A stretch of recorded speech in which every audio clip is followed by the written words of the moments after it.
This episode of Cello Chat is brought to you by Carriage House Violins of Johnson String Instrument. Please visit us at www.carriagehouseviolins.com.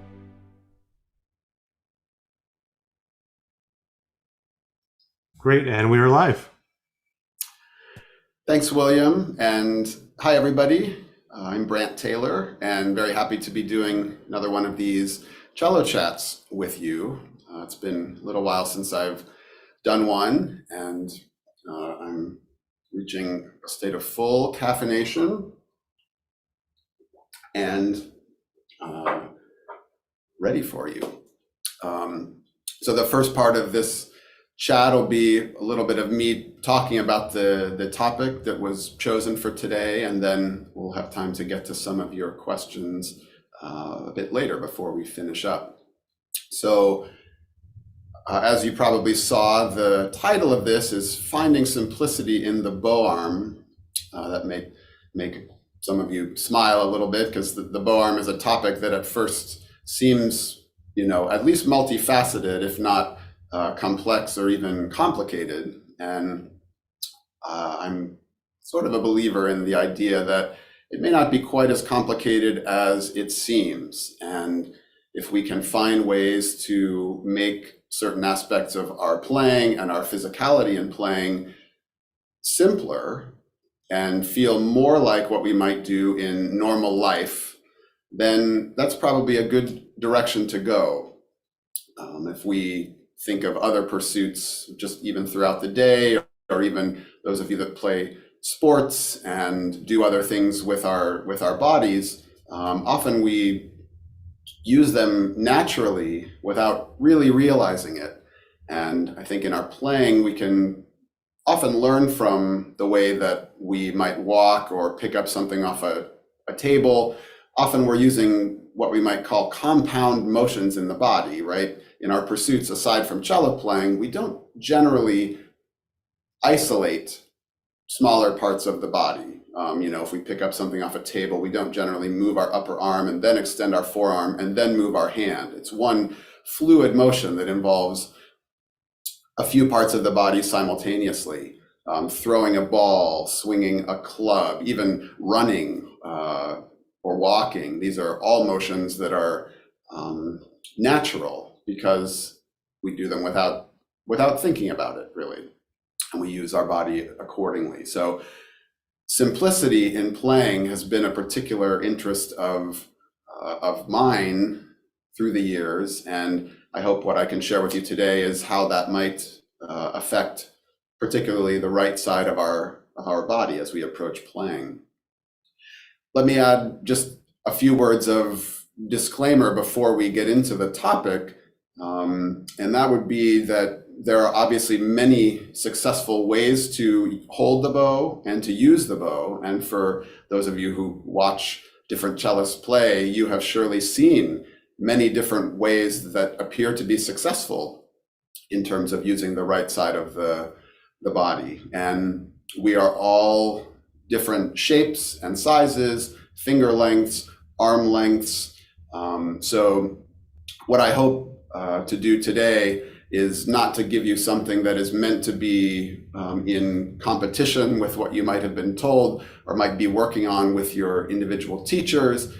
I think most of this should feel sort of non-controversial and sort of an answer to basic questions about how our playing can be more natural and feel simpler, in the sense that our motions feel more like one thing, one way of playing the cello, as opposed to a collection of, a dozen different little habits that we have to try to remember. So that's part of what we mean by simplicity. So there's sort of two areas that I want to focus on a little bit today. We'll start with just a discussion of what that might mean for the arm in general, and then we'll go down a little bit further and talk about the part of the body that directly connects with the bow, the hand and the fingers, and how the concept of simplicity and naturalness can help us in that regard.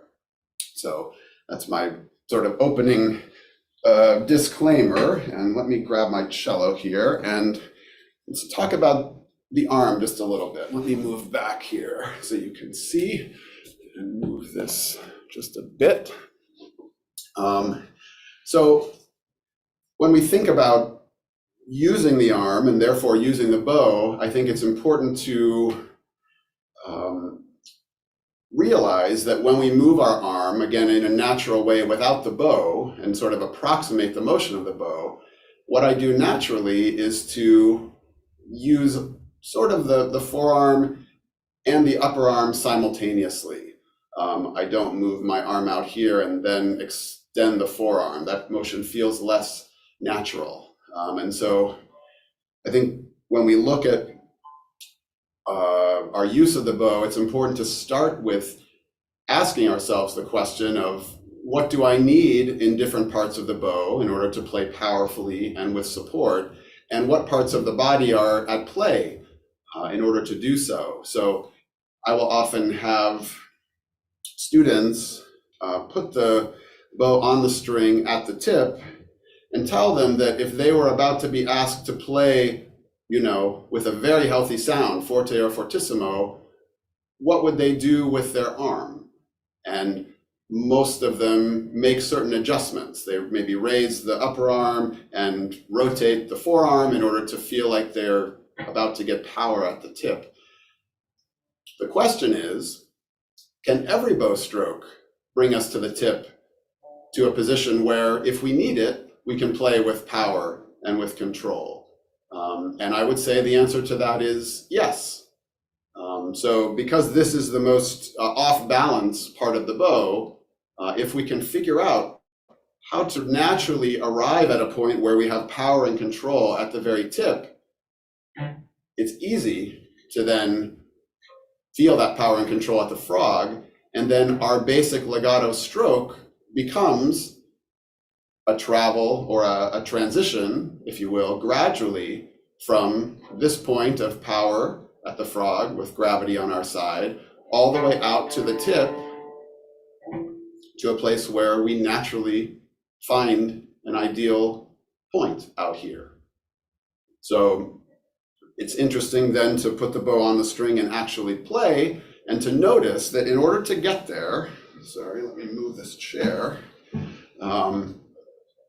the entire arm actually can be engaged the entire time. So about the first half of the bow, I feel like I'm using my whole arm as one thing, and then about past the halfway point, I feel like the upper arm continues to rise, but the forearm also begins to open a little bit in a way that it doesn't in the lower half of the bow. So this, and then,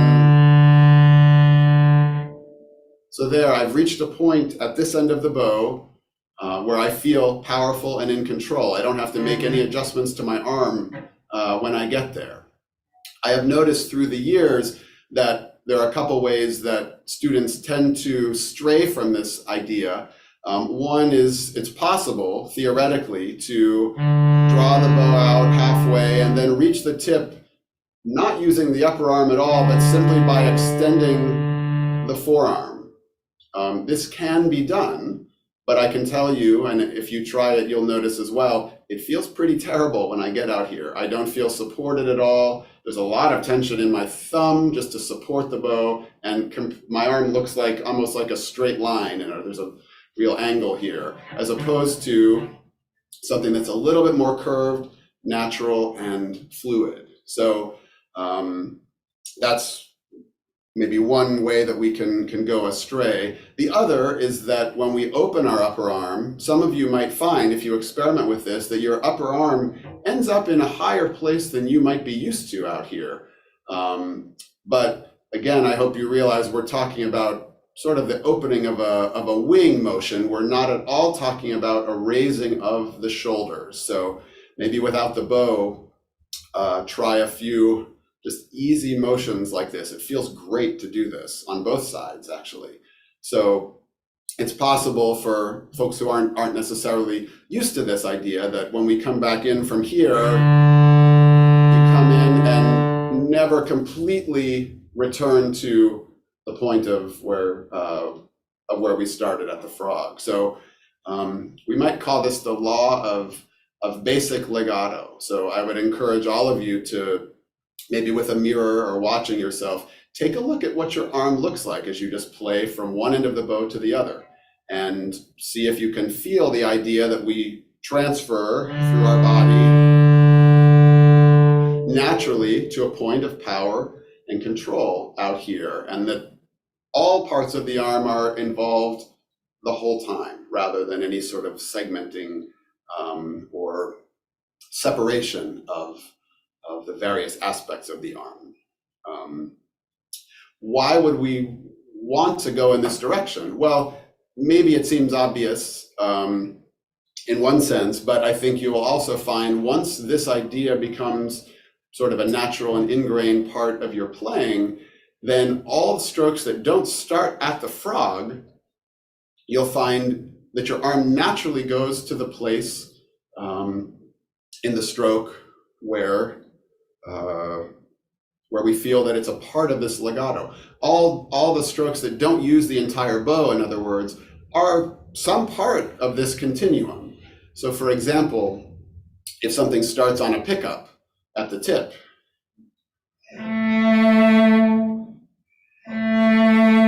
I don't have to think about where my arm is going to go. It naturally goes to the place where, whether it's in the middle, that would be here, out here. So each of these places, again, feels like one small part of this natural use of the arm and the bow. I hope that makes sense. One of our, the strokes that is actually most difficult to master are off the string bouncing strokes. And this idea of a continuum or a basic legato stroke that really sort of governs everything applies also to spiccato on various short strokes and off the string strokes. So if I want to play spiccato, for example, where is the position for my arm? I feel like some players sometimes search for, it's like trying to summon the god of spiccato to bless us today, to see if it's here. No, is it here? Is it, making adjustments that way? And what I hope you might find is that, again, if we remember that even the shortest stroke is a small part of a long natural stroke, we can make a stroke faster and faster, and eventually let the bow bounce. And I don't really have to think about where my arm is. My arm is in the place that it would be if I just naturally drew the bow out to the bouncing point in the bow. So where we execute all of the strokes in different parts of the bow, short, long, middle, tip, the arm can find, without too much effort or thought, the ideal position to be in. So this is really what I mean by how can simplicity affect our bow arm? Let's have one way to use the bow back and forth. Obviously, we have to play with many different characters, and that's a separate subject. But in a basic sense of where is the ideal place for our arm to produce power in the bow throughout the stroke, this is really something worth exploring. So I hope that aspect makes sense, and I'm happy to clarify in the time for questions later. So now let's talk about the other aspect of the important aspect of our right side, which is the hand and the fingers, and how they connect to the bow, and whether we can achieve something there that also feels simple and uncomplicated. I like to begin by, again, saying, well, what does the hand look like when it's not holding the bow? And the easiest way to do that is just to dangle your hand in the air. We might end up with slightly different things here because we have different hands, all of us, but I can see there that there's a fairly natural finger spacing. I don't dangle my fingers like this. I don't dangle them like that. They just drop, and there's a little bit of distance between the fingers. The other crucial thing to notice if you are doing this is, where does your thumb lie? If you can see my thumb, I think almost all of us will find that this is true. the thumb naturally dangles opposing either the pointer finger or the middle finger, or 1 or 2, if we're talking cello fingerings. It is a rare person that the thumb opposes 3, and an even more rare one that the thumb might oppose the pinky if your hand is completely loose. So let's ask the question, how far does our bow hand have to go from this natural position in order to be successful on the bow? I would argue not very far, or maybe we can be looking to get closer to this. So in terms of the relation of the thumb to the fingers, obviously, if we think about it, we cannot on the bow oppose thumb and 1. Why? Because the very reason we can get torque and put our weight into the string is because there's a differential between the upward strength of the thumb and the rotation of the hand. So the next best thing after 1 is probably 2. Yeah, and try this with me. So if we press thumb to 1, that feels very natural. Press thumb to 2, still feels pretty natural. I would guess most of us, if we press thumb to the ring finger, 3, we start to feel a little bit of tension across the underside of the hand here, and certainly pressing thumb to 4 only enhances that. So about the last point of relatively effortless return is the second finger. So to me, the basis of the most simple and natural bow hand grip, if we want to use that word, I usually avoid using the word grip, is finding a basic relationship between thumb and 2, and then letting the other fingers drop where they drop. Does it have to be more complicated than that? Maybe not. Ways that, we might see players departing from this. This is a common one. I try to steer people away from that. There's a sort of an illusion that we gain more strength from doing this, and perhaps it feels that way in a sense. But again, it's sort of segmenting a very, very small part of the body, and I think maybe some of you know that it can put an incredible amount of tension on the structures of the hand there. Let's remember that, again, going back to the idea of using the largest parts of the body we can, the hand is at its most powerful as a unit, right? Not with various fingers going in different directions. So it's only by setting ourselves up in this way with sort of natural spacing that I feel like I can use really and feel my hand working as one thing. Of course, the fingers have a role to play, but I would say that they don't necessarily have a very independent role to play, and that a single finger going rogue, here's another popular one, I call this the tripod, where people hold the bow with sort of this, and the second and third fingers disengage from the stick. Again, not that it can't be done, but my teacher used to, when he was sort of confronted with variations like this, he would say, it's not that it can't be done, but we have to ask the question of, is it being done as well as possible? He had kind of a wry sense of humor. So anyway, you will see many variations of fingers on the bow, but I hope you agree that no matter where we are, or no matter how successfully something might be working for us, we can and maybe should still be on a search for refining it, making it feel even more natural.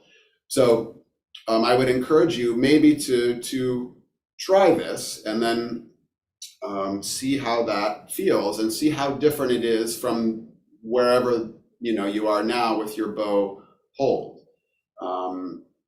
So let's talk about a couple of other things. In terms of our natural hand on the bow here, you'll notice that when we're at the tip, going back to the idea of what we were talking about in the arm earlier, in order to produce power out here, I would say my hand is relatively what I call front-loaded, right? It's pointing a little bit back this way, as opposed to a neutral grip or a back-loaded hold on the bow. So I think most of us end up with our hand in some variation of front-loaded at the tip. So the question then is, how much of this needs to change as we come into the frog and make a bow change? How much of it should change? How much of it is good to change versus stay the same?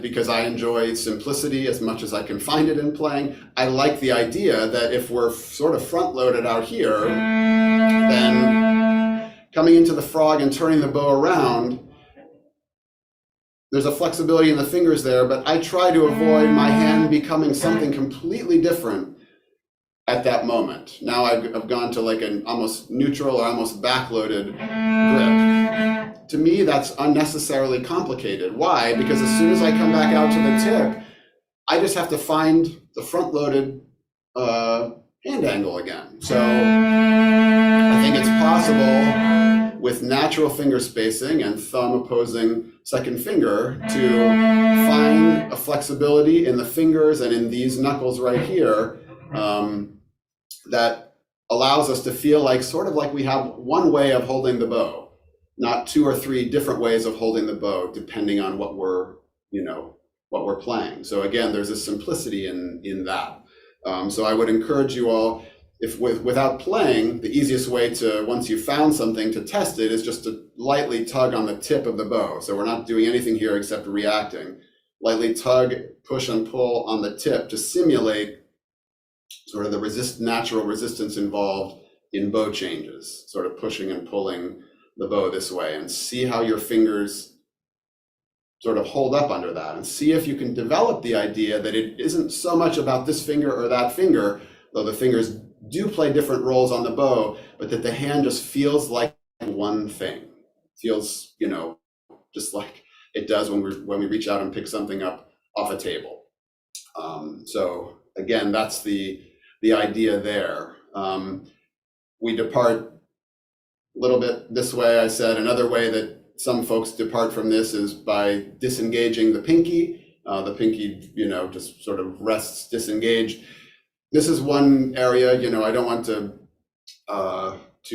say that anything is right or wrong, but I would encourage you to experiment. Those of you that may catch yourself disengaging certain fingers from the stick at different parts of your stroke, just give yourself a choice, meaning try that and then try finding a position where the fingers can be sort of fully engaged in what I call positive contact with the bow.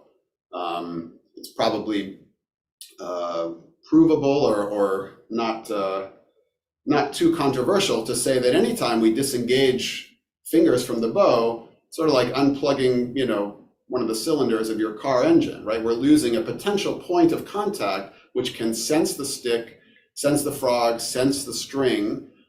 So again, I hope we can experiment. In other words, if you give yourself the choice, you may find that you actually, whatever's happening, that you prefer something where all four fingertips feel like there are suction cups here holding our fingers to the bow. So I think that's everything to say about that, at least by way of introduction. I hope that makes sense. And again, the point of offering this information to you is not to confuse or contradict, but actually just to encourage experimentation and maybe to spur questions in your minds that then you can speak about with your own teachers and get their ideas on that.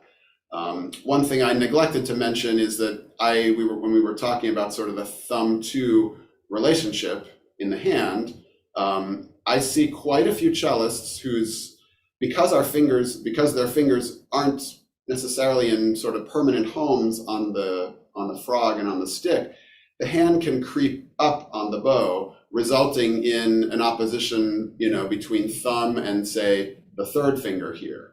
And again, not that can't be done, but those students I've worked with where I'm able to encourage them to back the hand up a little bit so that the relationship between thumb and two is the important one, they, I would say, always find that there's a greater simplicity and power and naturalness to be had from that orientation of the finger. So if you notice a little bit of this happening, just give yourself the choice. Try even a few long tones like this, and using the hand as a powerful unit.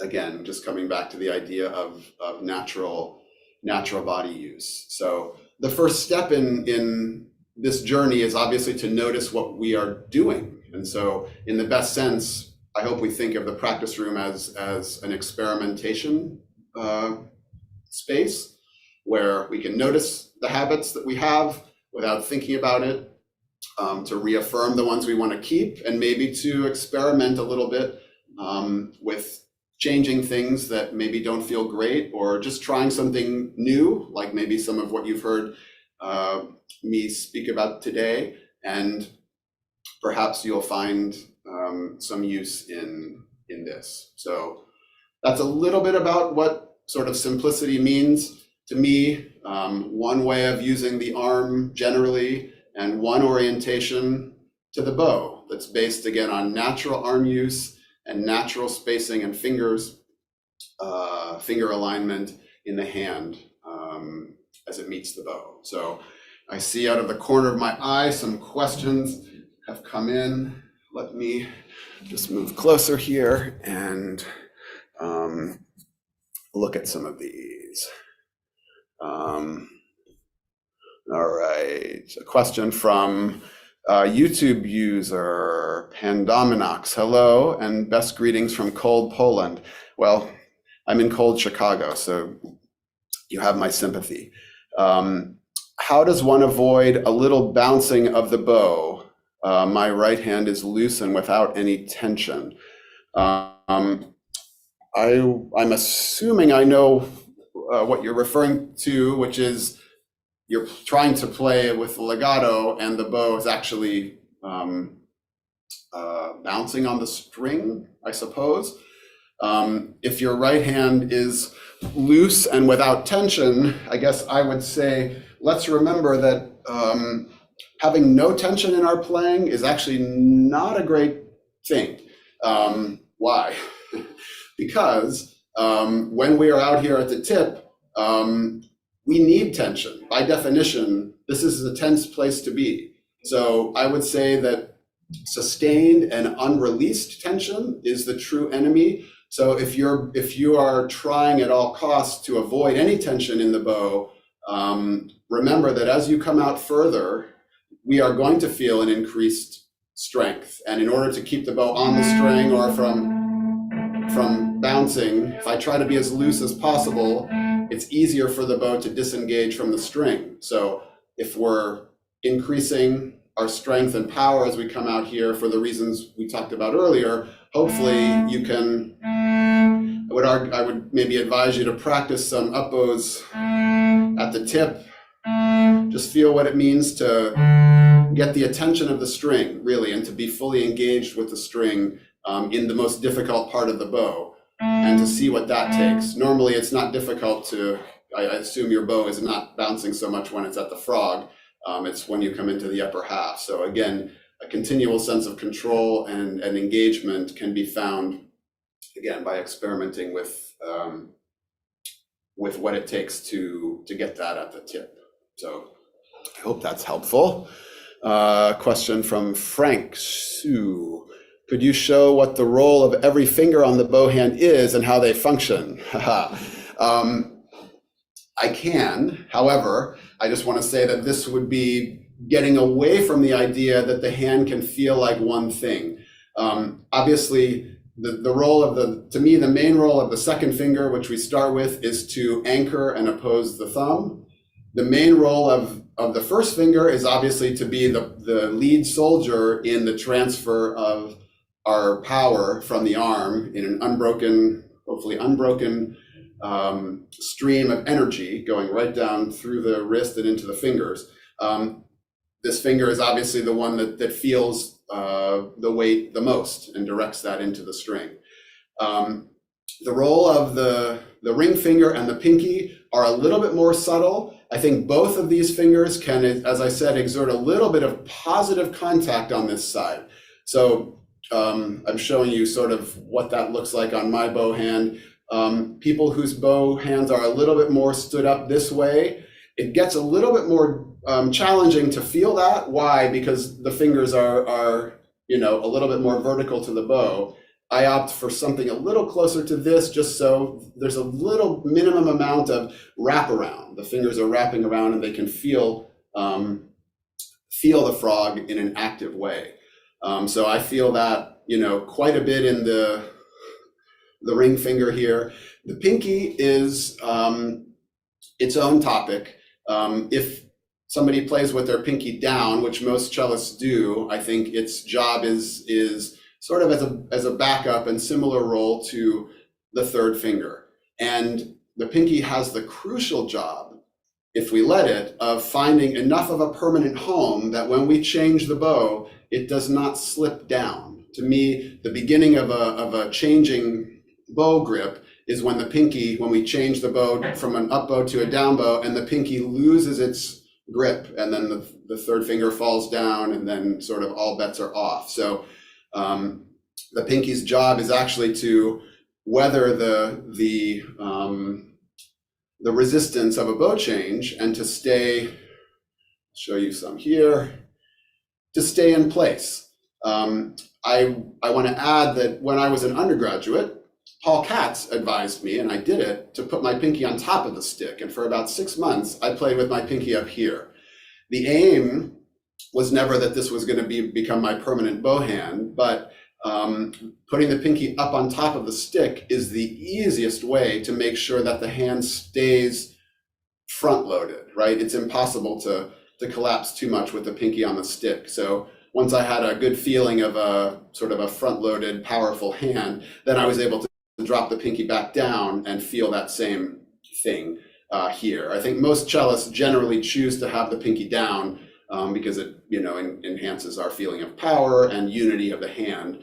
Violinists, you probably know, many of them play with their pinky, on top of the stick. And violinists generally have very beautifully front-loaded hands, right? We don't know any violinists, or at least I don't, that play with a sort of a back-loaded or too neutral a hand. So that's sort of bow fingers 101. Let me look. Question from Malcolm Smith. Hello, Malcolm Smith. Thanks for listening. Does fatigue in the bow arm best get resolved by eliminating the line of the arm and dropping the elbow? I find fatigue to be a problem in getting through some pieces. I would say not. There is a concept that lingers out there in playing and maybe in some teaching, that in order to be relaxed and to generate as much power as possible, or stamina, or what have you, that we want to keep everything as low as possible all the time. That does not ring true for me. It never has, either in teaching or in my own playing. Why? Because, as we said earlier, if I try to keep my arm low out here, it feels terrible, and it doesn't lead me to a place at the tip where I feel like I can really generate good power. So I wouldn't necessarily advise you to think about dropping the elbow. On the contrary, I would advise you to think about using your whole body, obviously, so that we aren't isolating the arm. And then, again, finding a place out here which may be a little higher with the upper arm and elbow, and where we feel, again, powerful out here. So put your arm on the string, put your bow on the string at the tip, find a place where you feel power in the arm, and then practice going there. This motion, some of you may find, is actually a little bit more movement than you might be used to. But again, just like in sports or in life, isolating things to the very smallest movement possible isn't necessarily always a good thing. So I hope that makes sense. Let's see, next one. This is a question from Jihoon Kim. Are you playing on a Grancino cello? How is the sound of it compared to Starker's cello? I'm assuming that you're referring to another cello that I also own, which used to belong to Mr. Starker. I am playing on a Grancino right now. It is as some of you may know, quite an old instrument, and the other instrument was made in 1977. It was a copy of Mr. Starker's Goffriller cello, and the difference between the two of them, this Grancino has what we might call a much more sort of dark, chocolatey, broad sound, and the more modern cello has a brighter, more direct sound. So I actually play that instrument more often in the section of the Chicago Symphony because the bright, immediate quality actually lets me hear myself a bit better in my section. And I tend to use this old instrument here for solo performances and chamber music and recitals and that type of thing.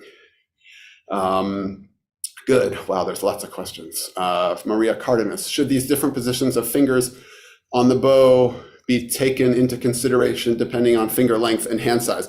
Absolutely, they should. As I said at the beginning, everybody's hand is different. What I would say again is drape your hand in the air and see what the natural finger spacing is and look at the orientation of the thumb to the fingers. If you happen to be one of the few people whose thumb opposes this finger when you dangle your hand, then maybe that could be a better solution to you than two. You would definitely be in the minority if that were true. Most of us are, the thumb is out to this side of the hand. So by all means, adapt this and listen to your body and what feels good. I guess what I would encourage you all to do is just to try in the practice room to be open-minded and to be as free as possible from dogma and sort of sets of rules that seem inflexible. Like, for example, the idea that in playing we should keep everything as low as possible. Not only does that not work on the right side, I would argue that it doesn't work on the left side either, right? The ideal place for my elbow over here, or my upper arm, my forearm, feels sort of like a point of balance, not so much something that's unnaturally close to the body. So again, it's not as low as possible, just like it's not as low as possible on this side. The key is that we don't end up in a shoulders raised position, because obviously that adds a lot of tension that can be unresolved. Good. Next one, Victoria Lynn. Hi, Victoria. What are your thoughts on the use of surgical tubing grips or other grips on the bow? Full disclosure, I have never used one. I have held other bows, and I know many of my colleagues, students, lots of people do use the surgical tubing. The reason I've never used it is I've never felt it was necessary for me. And when I've held bows that have it, my feeling initially is, yes, I feel like my fingers are stable on the grip, but there's a certain vibration in the wood of the bow that is deadened a little bit to me. So I like the idea of actually just feeling the stick itself rather than the stick, covered by some other material. I guess the other thing to say is if the grip helps, use it, but make sure or ask yourself, if the reason that you feel like you need the grip is because your hand, isn't stable or is slipping around, maybe again, it's worth asking the question, why would that be? And if you have a bow that doesn't have a grip on it, maybe spend a few minutes practicing on a bow without the grip. And again, do the dangle test, see if you can find a great orientation of your hand and fingers. And you might find that the reason you need the grip is there's some innate kind of imbalance in the hand somewhere that's leading you to think that you need it. And maybe you'll use it indefinitely. Maybe at some point you'll realize, I actually don't feel like I need this anymore, but I have never felt a need for it personally. But absolutely no judgment against the many players out there that use it, and it seems to work well for them. Here we go. Francesco.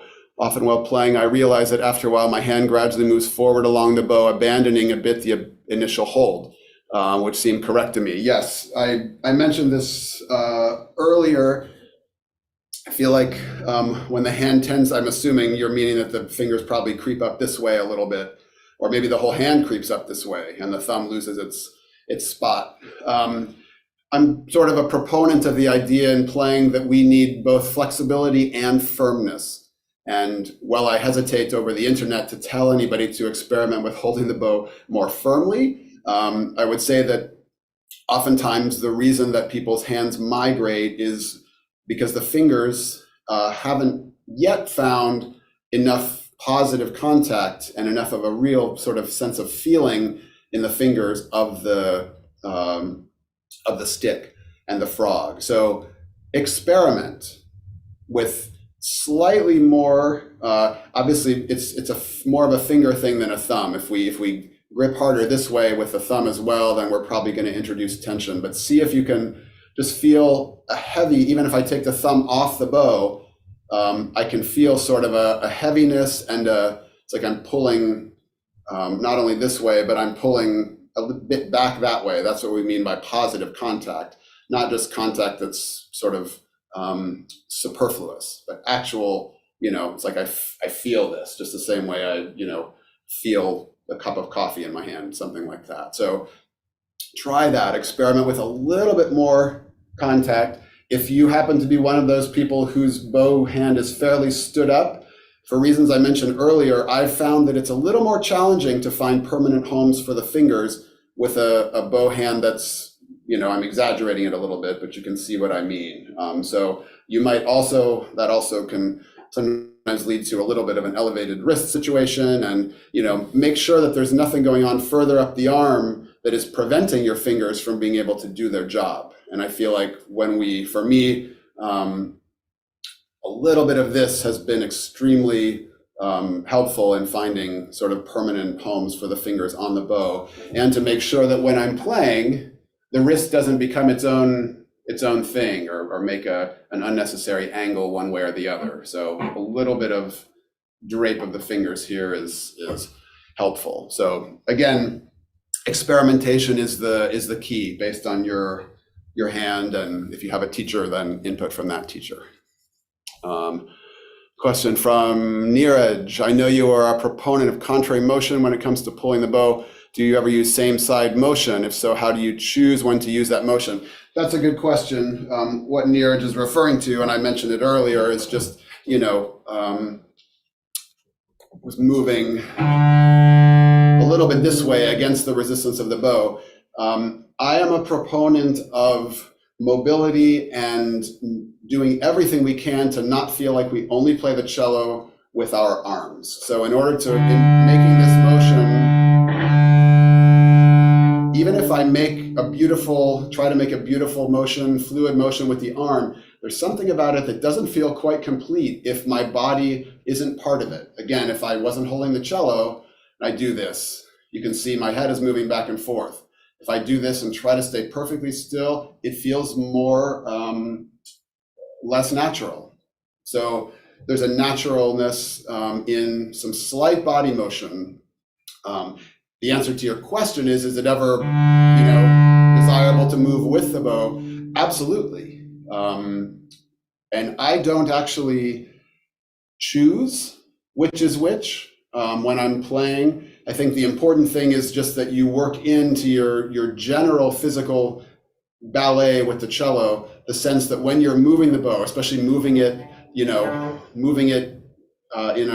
a large scale way, that the body is going along with it. I probably move more contrary than I move with. Why? Because we're already coming way out here to a point of imbalance at this side. So to me, in order to stay, centered on the cello, it makes a little more natural sense to me to be this way with the body. If I move the bow this way and the body also moves this way, I feel a little bit, not like I'm about to tip over, but like I'm adding, already motion to the imbalance that's happening this way. So I don't, like, to be clear, I don't think about it, but if we watch, if I would pay attention, probably I end up moving a bit more against the bow than with it. But any motion is better than none. Good. Okay, good. And Dominox, you're welcome. I hope that was helpful to you. Question from Judy Fine Edelstein. Can you comment on the bow arm on the A string and how to maintain sound? Yes, that's a great question. The A string, as we know as cellists, is the most challenging string to deal with. It's the furthest away from our right arm. And so there's a couple of principles that I think are worth mentioning. One is actually what I just said to Neeraj, which is making sure that as you draw the bow out on the A string, that you feel like you're not just using your arm to try to do it sort of divorced from the body. So see if you can find it on the D string, maybe start on the D string and find some, again, fluid, open motions like this, maybe a bit of contrary motion in the body, maybe same side motion. And then the two things that are, well, unique to the A string are the ideal angle on the A string, which obviously at the tip feels a little bit like we're pushing not just this way, but a little bit out. And the idea that in order to reach the tip on the A string, those with particularly shorter arms may find it a challenge. So I think a variation of what I suggested earlier will work on the A string, but certainly make sure that as you pull the bow out, we're not pulling askew to the string. Do your best to track in a way that's as parallel to the bridge as you can. Those with short arms, maybe in the last, few inches of the bow, they have to make a little bit of a compromise on angle. I think that's okay. Obviously, it's maybe not avoidable in that case, but the key is that when you come back in, as soon as possible, come back to the ideal angle on the A string. So that will improve sound quality. And then hopefully the first stuff we talked about today will be helpful, making sure that in your effort to reach the tip on the A string, you're not just extending your forearm, but that the upper arm actually is involved, and it may well reach a fairly high place out here. Again, not shrugging the shoulder at all. It's more like a bird wing opening. So see if, practice a few of those motions, even holding the bow. And obviously we can't move the bow in a curve, but you'd be surprised at how similar that beautiful motion in the arm can translate even to the relative, horizontality of a bow stroke. But there's no getting around the fact that the A string is the most challenging. But again, some of the same principles we talked about earlier, mildly modified to get a great angle and to make sure that, we're tracking as best we can. And again, trying to use the same fluid motion and not just extending the forearm to reach the tip. Okay. One more here. When ending a long final note at the end of a piece, the bow wants to tremble and I ruin the piece. How can I avoid this? Without knowing anything about the piece or who you are, I would say that you're not if you've played beautifully up until that point, you are not ruining the piece if your bow trembles a little bit. There are many reasons that this can happen. Probably the most common one is you are holding your breath. So very, very soft endings. We want to make sure two things. A, that we feel the sensation of an exhale just as the sound goes away, just like we would with speech, right? If I exhale, it's like the natural end of something. So don't hold your breath. If you hold your breath, we'll shrink up into this, and then it's a sure recipe for the shakes at the end. So exhale and stay in motion.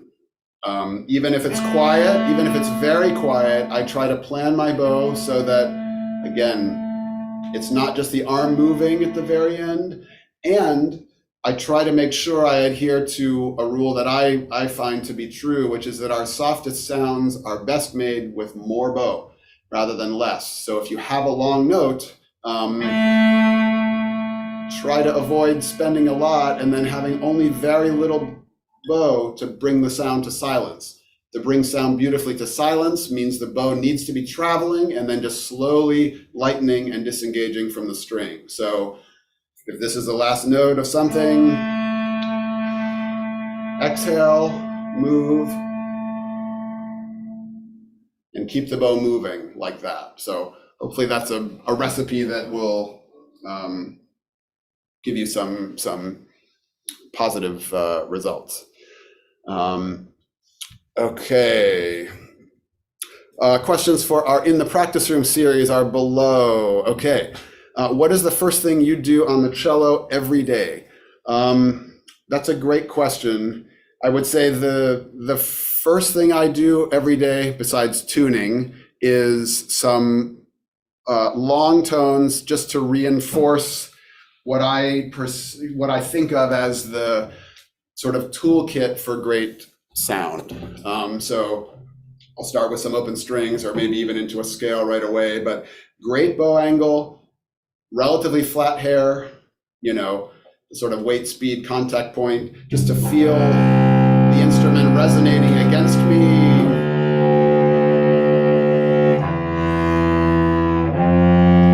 Usually I'm playing relatively full volume, just feeling the resistance of the cello. I've said this before in chats, if I have limited time to warm up, which is the case increasingly in my life these days, I found rather than an exhaustive scale routine, I found a piece of music, which is like a good friend to me at this point. It's the Boccherini Sonata in A major. And to play the first two movements of that piece takes a little less than 10 minutes. So it's a very, very efficient warm up. It begins slow, it ends fast. I have it just in the back of my head, in my memory. And it has high playing in all registers of the cello, low playing. And I would encourage each of you, if you can, to find a piece of music that that makes you feel warmed up when you are finished playing it. And so obviously there's a tremendous role for a scale and arpeggio and double stop routine. For me, I don't always have time to go through something like that first thing. So the Boccherini and a few long tones succeeds in making me feel warmed up and ready to go. Is there a particular practice method you swear by that has remained of constant value for me over the years? Yes, to keep it as brief as possible, I would say to start by asking myself sort of, what is this music doing? Oftentimes we tend to dive into something difficult in practice by saying, okay, well, I need a fingering, I need a bowing to make this work, and just want to stand it up on its feet. And then later on, you might think about music or character. And so I really try to remind myself to answer the question first, what are the qualities that I want in the sound that I'm about to make? And I'm not always perfect about it, but it can increase the feeling that every time I put the bow on the string, there's a purpose behind it. And then my hands automatically, I think, will start to do some of the right things to search for that. And then I can go from there and refine it. But at least I'm refining, I'm working always with a sense of a musical end, a color, a nuance, a phrase shape, which is a great starting point. So if I ever feel in practice like I've gone off track, I always come back to that and say, do you actually really know what you're trying to do? And sometimes the answer is no, and then I can figure that out and go on. Lots of these here. In your mind, what is it that makes an effective practice session? A session, no matter how long or how short, where I can feel like I can put the cello down and say, I had these goals, no matter how small or how large, and I was able to make progress toward getting there. I find that, especially for younger cellists, the goal for a practice session can either be too far in the future to actually achieve during that session, or even more common, too vague.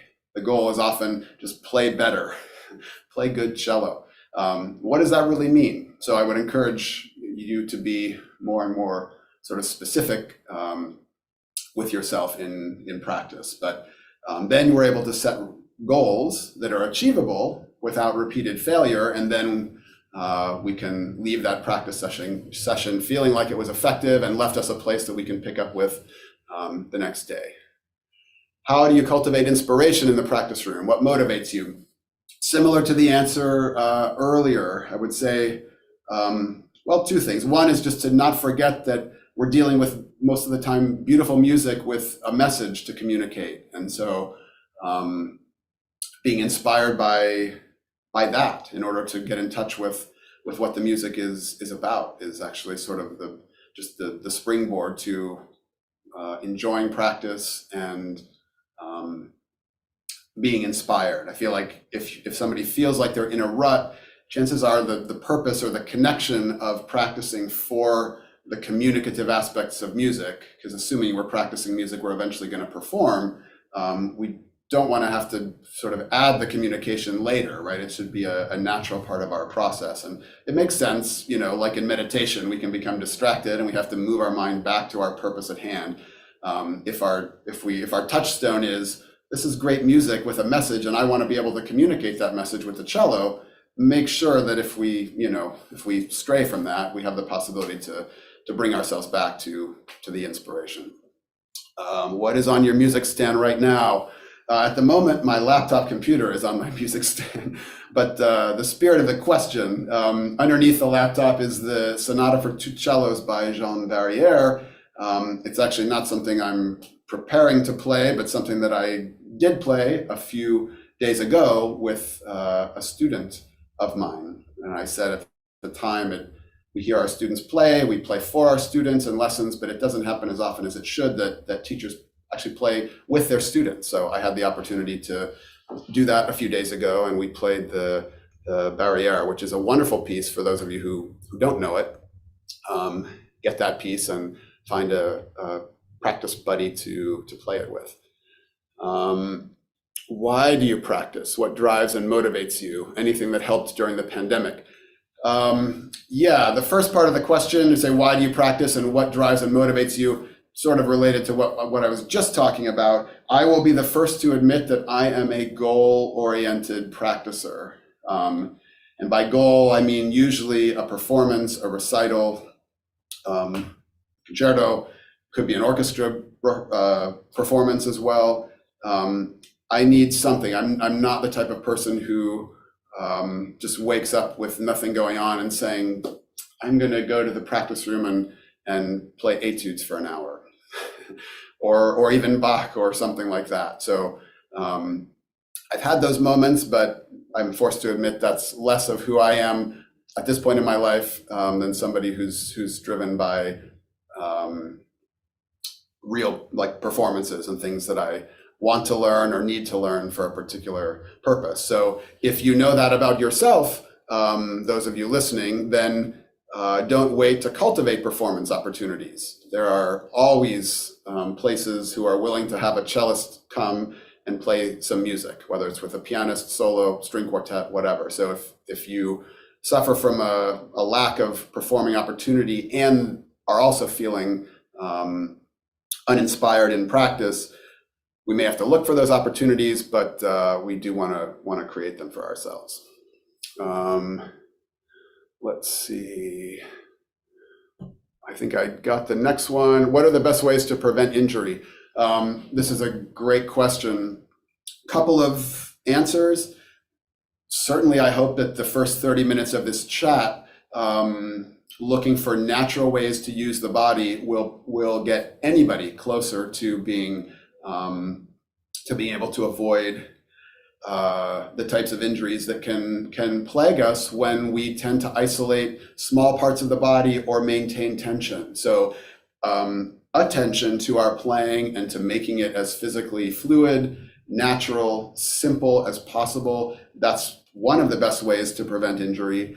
I'm also a proponent of the idea that if we gain all of the conditioning that we need to play the cello simply from playing the cello, that may or may not be good enough if we suddenly have a week or a day or a period of time where we really need to do some hard or long hours of playing. So I encourage everybody who I come in contact with to do whatever you can to maintain a basic level of physical conditioning that you don't get from the cello. It could be cardiovascular conditioning, it could be yoga, it could be Pilates, it could be going to the gym, it could be any of those things. And for me, I wasn't so great about that when I was in college, but after I was out of college and started doing a few exercises that strengthened my back, for example, it was a revelation to me because the bow started to feel sort of like a toothpick in my hand. It was very light and easy. And so I've done my best through the years to, especially as I've gotten older, it doesn't get easier to maintain a little bit of physical conditioning in addition to what I need to play the cello, right? We don't want the water to be way up here and we're only prepared to use our muscles to play the cello because then we can easily push ourselves over the edge and get injured. What is your favorite way to change things up and get new ideas? I love to watch other people teach. So I watch other CelloChats, I observe pedagogues whenever I can. My own students inspire me because they come in with unique sets of issues and challenges, and we, can work through them together. New repertoire is a wonderful way to do that. Again, if you're feeling in a rut, find a piece you really want to learn, short, long, or go back to a piece that you played, a while back that inspires you and just reminds you why you play the cello. So yeah, watching performances also, see as much live music as you can. It seems strange to say, but because there's so much available online, it seems a little bit like younger cellists are actually less enthusiastic about going to live concerts than maybe in the past, because you can go online and watch almost anybody you want play, but there's no substitute to me for being there and getting inspiration from the live concert experience. So I do that as much as I can too. Balance between technique and repertoire. It's an interesting question. I think in the sense that by technique, we mean scales, etudes, arpeggios, things that don't actually have to do with repertoire. That's, as I said, it varies in my practice these days, depending on how much time I have to warm up. I'm, for the reasons I mentioned earlier, always happy to include real music when I can, in place of, something that's just a scale or an etude or an arpeggio. So I would say my own balance is skewed pretty severely these days toward actual repertoire. But I certainly try to find time to reach back and do the technique stuff too. The other part of, I would be remiss if I didn't say that, like, these have to be parallel lines when we play, right? It happens often enough, even with repertoire, that people will sort of stand something up, find fingerings and bowings, and then think, okay, well, now what do I want to say with it musically? But to me, that's, let's think of the lines together, meaning, what am I trying to do musically? If you don't know, spend some time thinking about that instead, rather than just sort of fumbling with fingerings and bowings and in an effort to get something to stand up. Even a few minutes just clarifying in our mind, what am I doing with this? What's the message here? Can be super, super useful and efficient, because then our practice is with a purpose. How do you manage lots of repertoire at the same time? Another good question.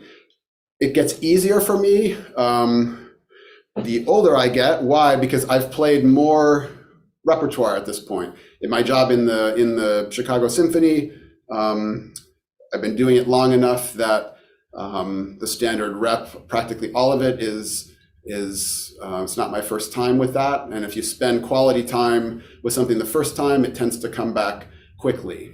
Another way to answer that question is I've tried to learn to become as efficient a practicer as possible. And what does that mean? Well, it's recognizing that a lot of our challenges stem from basic underlying principles, and therefore the solutions to those challenges, if we're willing to step back enough to solve something at a base level, then it can really change our playing. So, the stuff we were talking about earlier with the bow, finding simple and natural ways to use the bow, spending a little more time on something like that will change everything that you play. Sometimes I say it's like watering the roots of the tree rather than having to attend to every single leaf, because the same challenges come up in all of the pieces that we play, and the same notes are in the same places on the fingerboard, no matter what music we're playing. So again, to take a little bit of time to be more efficient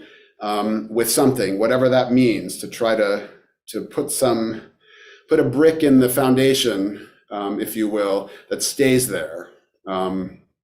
I've tried to become better at that than I used to be. So that helps also, just with keeping repertoire in the fingers and not sort of feeling like each thing is a completely new challenge. How do you start learning a new piece? How does this differ between chamber and orchestral and solo rep?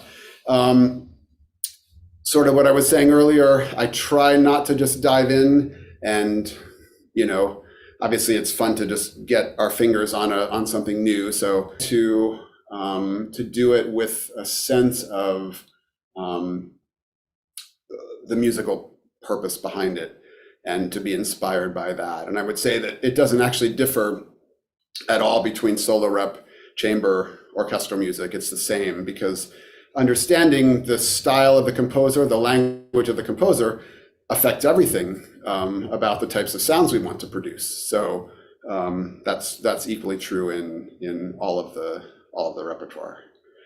How has your practicing evolved over the years, or even recently? Is there anything that has surprised you? Again, these questions are all slightly connected to each other, which is good. I would say the evolution in my practice through the years and more recently has been toward greater efficiency, and to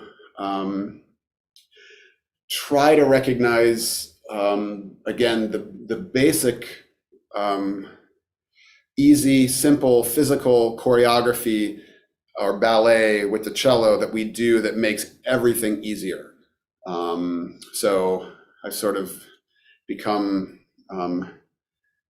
enamored of the idea that the larger worldview, if we have that working, then the vast majority of our problems aren't actually happening from the hand down on both sides. And yet that is where we can become overly preoccupied on focusing on that, but actually if we're blocked by something larger in the body, no amount of work is going to help that. So I guess I've become, I don't know what the word is, more of a 30,000 foot down thinker, or at least making sure that part of practicing is not absent, and that I'm always down in the weeds working on this or that.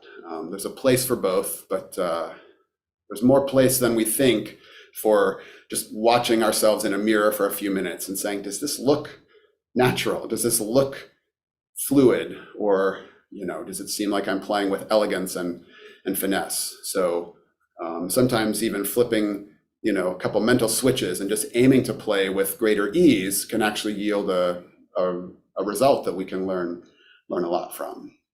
So with such a big workload, how do you avoid burnout and maintain balance? It's not always easy in terms of, actually, maybe there is an easy answer though. I never have relied on doing one thing to bring me complete artistic satisfaction. I have a wonderful job with a great orchestra. I feel very lucky to have played for many years with this ensemble. But if I only did that, then I know myself well enough to know that there would be a sameness that would set in after a while. And so solo playing and chamber music playing have been indispensable parts of my balance. So I've never really felt too burned out because I don't feel like I've allowed myself to repeat the same types of experiences. So again, for those listening, be creative, create besides what your usual day-to-day is, whether it's a job or being a student, try to create experiences for yourself that take you a little bit outside of what you would call your normal routine. Is there anything we haven't discussed that you feel is vital to productive creative practice sessions? Wow, it's been a lot of questions. I feel like I've probably hit on almost everything I would have wanted to say about that. Just maybe let's not forget that the whole reason that we aim to spend so much time with this object isn't to learn to play the object better. That's not really our goal. If we do learn a better relationship with the wooden box, then what are we able to do? Well, then we can engage in, this form of communication that is so special and so unique, which is for most of us probably the reason we even picked up the cello and continued with it in the first place. So never forget that, of course, we want to become the best cellists that we can, but there's a higher purpose than that because there's a lot of good cello playing out there. And what we want is to develop our own unique musical voice that, nobody else has. And we want to have enough control over the cello to be able to say those things. But even more important is we want to develop a sense that we have something to say with our musical voice. And even further, given the challenges of the world we live in today, to know that people who are out there and providing that type of service, art, putting that out there in the world, it does make a difference to people. And not to get too,